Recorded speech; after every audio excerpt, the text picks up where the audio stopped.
Hey guys, what is up? It's Dusty here and welcome back to another episode of the Daily Crypto News. And today we have a lot of juicy crypto news to cover, starting it out with a very interesting video here. JV the Great posted on his Twitter, why not have a securities analysis if it's unclear already? And so I actually kind of forgot exactly what section of this I wanted to show to you guys. I believe it's somewhere around here though. To the Senate, Chair Gensler stated in a somewhat contradictory way that, quote, some of these tokens have been deemed to be commodities and many of them are securities, close quote.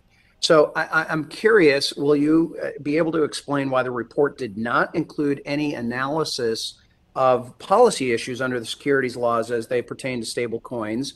And was it discussed? And again, given that the SEC is a member of the working group, certainly, if it wasn't discussed, why not? Yes, of course. So the president's working group was convened to view stablecoins as a possible way to improve the payment system. And the mandate was to identify whether this new possible payment instrument, based on a new technology, would have the appropriate regulatory framework. And the goal was to identify gaps in regulation. As I've mentioned in my testimony, this proposal builds on existing. I also kind of wonder, is she reading this off, by the way, or is she like just looking at her screen, which is all the way up there and the camera is like lower or something? Laws and regulations that apply, including SEC regulations that apply to stablecoins as a investment asset or a security. So did I miss something? I mean, it doesn't look like there was any analysis that was actually done on that. No, we did not include what the existing securities were, but what is unique? Hold on, I'm sorry. This man, by the way, is a freaking beast. He's like, yeah, nice story. nice story what you're writing right there. But so what's the conclusion? She's like, well, no, we did. So he's like, what are you talking about? Hold on. I'm sorry, Madam Secretary, but it's unclear already. So why would you not do that analysis? If we don't have a clear picture, why would you not have done that analysis? Yeah, so I think I would need to defer to the SEC for its enforcement strategy, for its strategies about how to address stablecoin. But oh my days, did I love this, guys. I literally, I don't want to say what I got, but I got some from this. It was like amazing. Holy freaking smokes. Representative Bill Huizinga, I think. Woo! This is a juicy little talk right there. It's like hitting the nail on the freaking head. I'm confused. I've never seen this video before, but this is amazing. Honestly. Now, I'm going to be honest with you here. Let's actually get the start going because I missed the first 20 seconds. So let's actually watch that part. That, close quote. While that may not be the most clear statement of intent, it does suggest that the chair believes that Congress needs to act in order or for most or all stablecoins to fall under the SEC's regulatory authority. Yet, during his testimony to the Senate, Chair Gensler stated in a somewhat contradictory way that, quote, some of these tokens have been deemed to be commodities and many of them are securities, close quote. So I would say one of the most important points right there is that he kind of in a funny way said Congress needs to take action to get these stable coins under SEC regulation. Then again, some of them are actually commodities. That's already one of the fun parts, but also the fact that the person whom he's asking this for or to doesn't actually understand it either, I guess. Because she's talking, and I like what she's trying to do, but at the end of the day, his question of why didn't they just include an analysis of how they came to a certain conclusion, and she's like, yeah, and he's like, no, why did they not include an analysis? She doesn't actually know. She's like, well, ask them. That's kind of funny. I don't know. I like this one. This is like one of the moments where we see them just kind of crumbling under their own construction that they've built. And it goes on and more and on. So here's another one. Now it's defer to the CFTC because she says I would like to defer to the SEC basically. So go check there. Here's the Financial Services GOP, which basically says under Secretary Liang to Rep. Frank Lucas, the PWG, I believe the work group, right, did not try to come to a conclusion about the applicability of securities or commodities laws. It is the role of Congress, not the administration or regulators, to decide which agencies have jurisdiction over digital assets. And let's quickly watch this also. The CFTC has shown through enforcement action that it has some authority over stable coins. Okay, this is like the worst quality video in the world. Is it the working group's view that the Commodity Exchange Act gives CFTC the full authority to audit stablecoins to ensure that the assets are backing the stablecoins are fully accounted for? I would definitely need to defer to the CFTC, refer you to the CFTC on that view. The PWG did not try to come to a conclusion about the applicability of the securities and the commodities laws. That is something their agencies are working on. And as I understand it, there are enforcement cases in the courts that are addressing this issue. The CFTC. And that actually is a very interesting statement at the end there as well, which is that there's enforcement actions trying to kind of get to a certain conclusion. When in reality, we're seeing that the SEC is trying to make rules through enforcement yet again, when in reality, that's not the best way to do it. We've concluded a multitude of times already. Now, regarding that, right? What she's now saying is, or at least one of the questions being asked is, so who exactly decides in under what bracket it falls? All these little different pieces, basically. CFTC, SEC, how does it work? She says, well, it's kind of Congress, but at the end of the day, I really can't give you a proper answer, but I'd like to kind of come back and say, hey, check out with the CFTC exactly how that goes. And so where exactly do we get the answer to any of the questions about this? Is it the PWG, the working group? Not really. Is it the CFTC? Not really. Is it the SEC? Not really. Is it then the Congress? Well, yeah, but they kind of call back and say, well, we're trying to look into some, but you won't really get an answer there. So then it comes back to the later statement which she made, which is mostly about the fact that there's enforcement actions going on. Yet again, guys, think about it. If Congress enforcement action? No. We're talking SEC, for example, enforcement action. And so then, if we followed by that logic, it has to come back to the reasoning or whatever of the SEC. But then if we look back at the previous video, if we look at the reasoning behind the SEC's thoughts and the analysis that went into things from the PWG, for example, it's like, well, but we didn't include that for some reason. Why? Well, because you got to look back with Congress or apparently the enforcement actions, which again, they can't really quote anything on. If you ask me, makes absolutely no sense. They make it confusing deliberately. Then again, guys, these videos are not financial or legal advice. These are just my opinions. Yet, if you guys can make clear exactly what all this stuff means, shoot a message down below. But at the end of the day, I find it all quite confusing. And you might say, oh, but these are just stablecoins. Yeah, but this story stretches quite a lot further. All right, it's not just about stablecoins. It stretches quite a lot further. Now, I noticed this earlier today. SEC brings charges against blockchain-based trading platform over alleged violation of disclosure rules. Guys, I am never trying to say that the SEC is always in the wrong or they're a completely destroyed entity or some sort. No, I am saying the course of action of the SEC is most of the time here ununderstandable. That does not mean that the SEC doesn't do their job right sometimes. I mean, I literally think the SEC is one of the most important entities over in the United States, which I think is also why, at the end of the day, they should do their job better, not just completely be out or something like that. At the end of the day, guys, there's a lot of freaking companies out there that are literally fraudulent, that are stealing your money, which I think the SEC needs to take action for.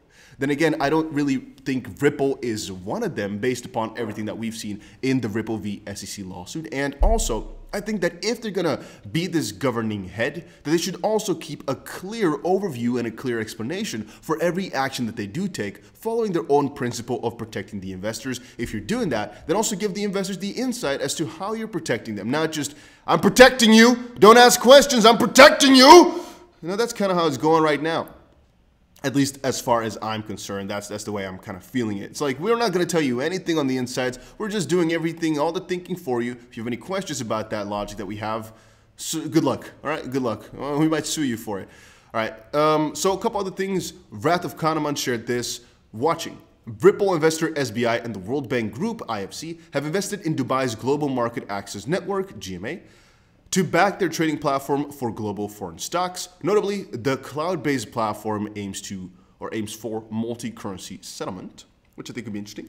No Ripple or XP link. GMA is already multi-currency. It's just interesting given the parties involved and the locations, Dubai and the cloud. The SBI PR public release is right there. Just a little fun part. However, we also have some real news on Ripple specifically. Payment infrastructure news. The last few days have been marked by positive news for Swift competitor Ripple. Observers speak of a possible turning point in the lawsuit with the SEC, but more interesting from our point of view is the cooperation with Modular, which could give Ripple project a new boost. The partnership means the firm using Ripple's RippleNet for real-time payments will have an alternative to legacy correspondent banking for payments into UK and Europe, explains Finextra. Let me actually do this one. Quoting Cindy Young, MD, RippleNet Europe, together we look forward to providing faster, simpler cross-border payments experience for customers on RippleNet and into the UK and Europe. So that's actually really nice to see them quote it like this. We really haven't seen a lot of these outlets that actually express why these things are so bullish, and so I like it from that perspective. I just like them quoting about it instead of just us reading into it and learning about it only ourselves. Let's look at a couple of pieces of news that we got today. Let's see. So James Phillips shared this. Gensler argues that crypto exchanges offering digital assets need to be registered with the SEC. Sam Bankman-Fried indicated that in an interview that he'd prefer to see the CFTC's take on a bigger role, crypto's aspiring Washington kingmaker. Basically, anyone can do a much better job at regulating crypto than the SEC. Their ignorance of pursuing enforcement actions toward our industry will cripple innovation, for sure. Just to put things into perspective. Let's see what else we got here. John Deaton said, fighting the SEC to get documents being held from the public. This appeal is for correspondence between Clayton and Tom Cotton, Mike Crapo, that's a nice name, and NSA Ratcliffe related to the SEC's lack of clarity, suppression of innovation, and favoring certain assets over others. Why not produce? Or produce. FJ said, whose SEC is this? Whoever is overseeing this agency needs to be held accountable. We deserve better. Let's see the letter real quick. Appeal Freedom of Information Act. This is another FOIA request. Yeah, which is Freedom of Innovation Act request.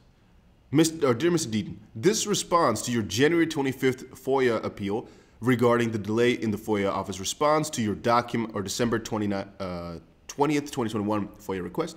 I've reviewed your appeal and confirmed that the FOIA that it is still reviewing your FOIA request. FOIA office, okay. I am therefore remanding this matter. Sorry guys, I'm freaking stupid reading this, but okay.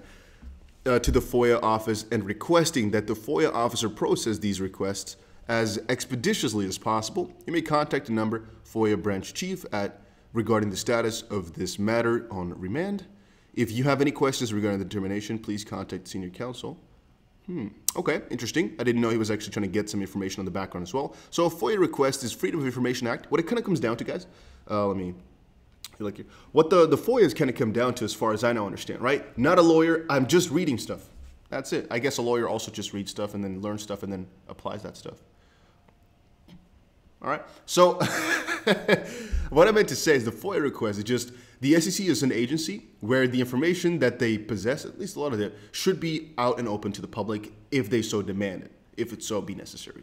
And so what he's doing is basically putting up a request that follows his own right to know specific pieces of information from a public entity or an entity that serves the public, so to speak, because the information should be publicly available if it's been demanded for any specifically here in this case, I guess, or at least specifically, I guess, if you need it for a lawsuit, I think it should also be eligible to be required, but it doesn't matter exactly what my thoughts are about it. I think it's just they are supposed to hand over certain pieces of info if it's been required, and that's again what the Freedom of Information Act is for, and he's putting basically a use upon that with this specific request, right, or an appeal to file a request or something like that. Who cares? It's just we'll see if he actually gets any of the information. It's already a very good idea that he's at least trying something, so I'm already happy about that.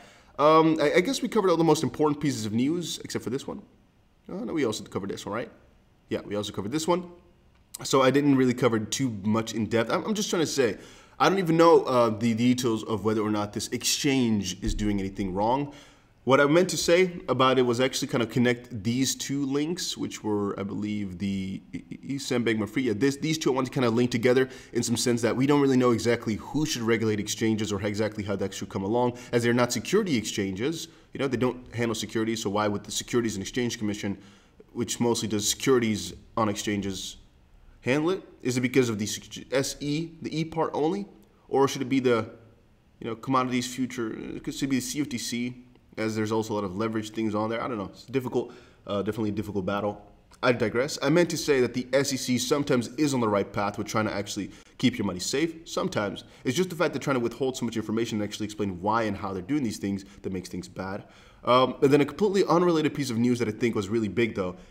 It's related to an exchange, so I guess it relates in some way, shape, or form to the story.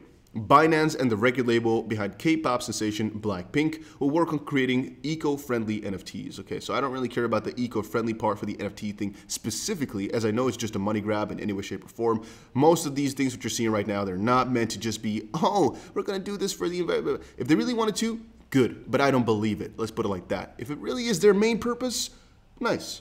I don't believe it though, right? Maybe call me ignorant. I don't really care. But I honestly think this is just another money grab, another very big potential thing. The agency behind Blackpink, you know how crazy good their marketing is. It is insane. So the way I see it, right, when we looked into the guy of BlackRock, what's his name again? Larry Fink.